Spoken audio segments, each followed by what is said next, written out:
I never thought I'd keep a diary again, not after the last one was used against me in court when I was 17, but tonight feels different, heavier, like the air is holding secrets that no one else can hear, and so I'm writing because words are safer than silence, and silence has already taken too much from me. My name is Elena Cross, and this is not just a story, it's a confession, though not the kind you'd hand to a priest, not the kind you'd whisper to a lover in the dark, but the kind that grows in the marrow of your bones until your body shakes if you don't let it out, the kind of confession that tastes like blood and dust, and for the first time in years I think I can feel my brother's voice whispering in the edges of my mind, reminding me that secrets don't stay buried forever.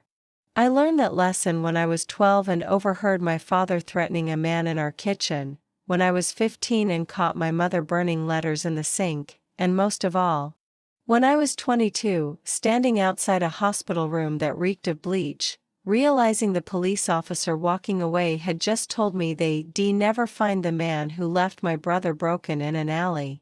Grief doesn't come in waves like they tell you, it doesn't ebb and flow, it coils around you like smoke, suffocating, sneaking into your lungs when you least expect it, and I lived in that smoke for years, working a dead-end job in a corporate office where the hum of fluorescent lights became louder than my own thoughts.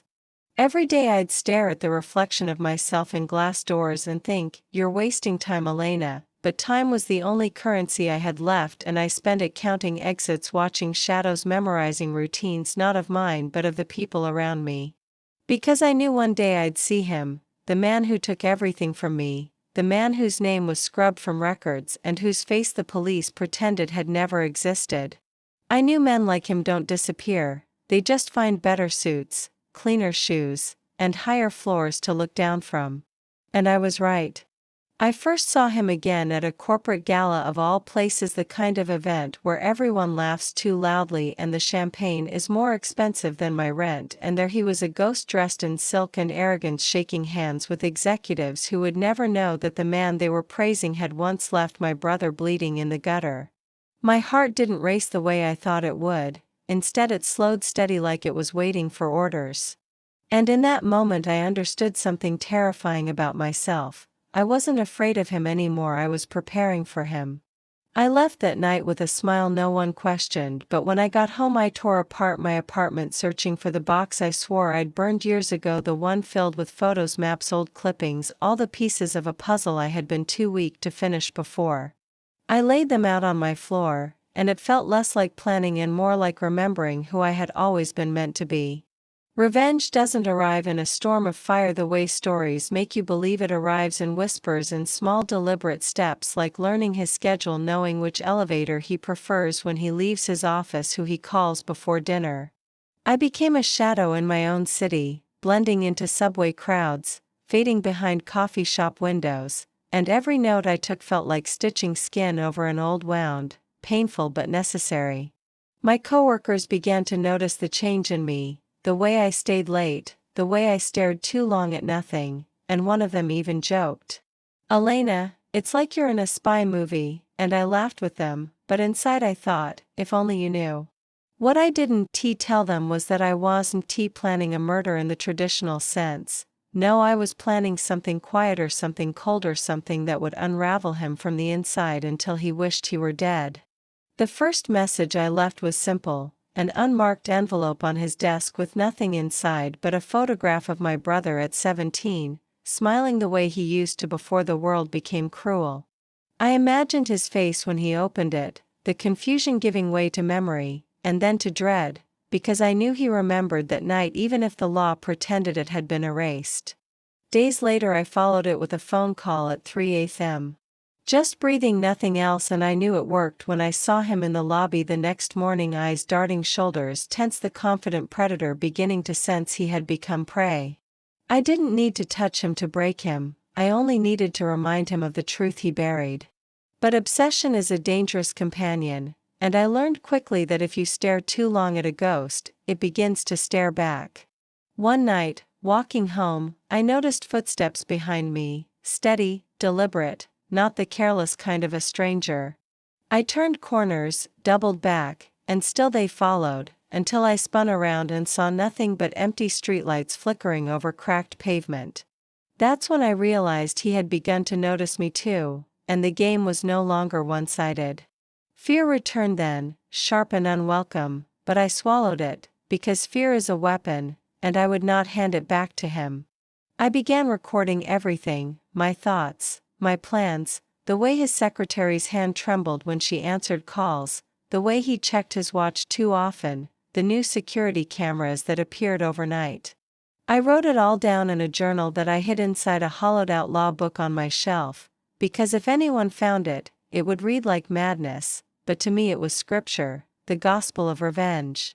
The deeper I went, the more I understood that I wasn't just avenging my brother anymore. I was dismantling the lie of safety that powerful men wrap themselves in. Every step I took against him was a step against every silence I had ever swallowed, every injustice I had ever watched rot without consequence. The breaking point came on a storm-soaked night when I followed him to a private club uptown, the kind with velvet curtains and guards who looked through you like glass. I slipped inside, unseen, and watched as he laughed too loudly with men who would never know the blood on his hands. I recorded everything, his words, his deals, the way he leaned too close to a woman half his age, and when I stepped back into the rain I felt the weight of power shifting. For the first time, he wasn't untouchable, and for the first time, I didn't just want revenge, I wanted exposure. If I killed him, he'd be a martyr in whispers, if I destroyed him, he'd be a legacy of ruin. So I set the trap. A flash drive in the right inbox, a photograph slid into the right file, a story whispered to the right reporter. I never had to sign my name, my brother's ghost did that for me. And when the headlines finally erupted weeks later, painting him as a criminal cloaked in wealth, I stood in my kitchen with shaking hands and read every word aloud like a prayer.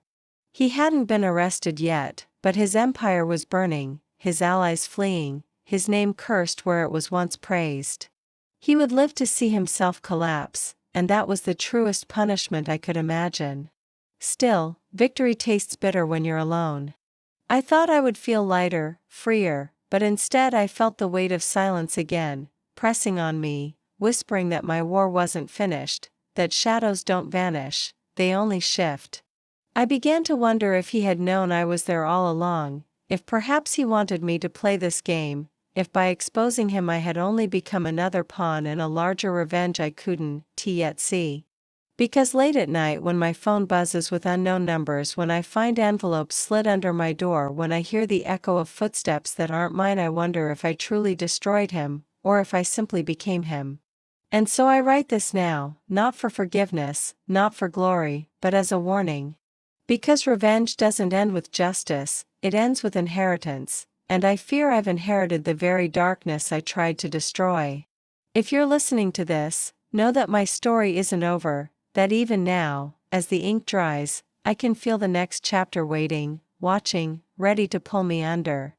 And maybe that's the real truth I've been hiding all along, that this was never about my brother, never about justice, never even about him. It was about me, about the hunger I've carried since I was a child, about the silence I buried until it grew teeth.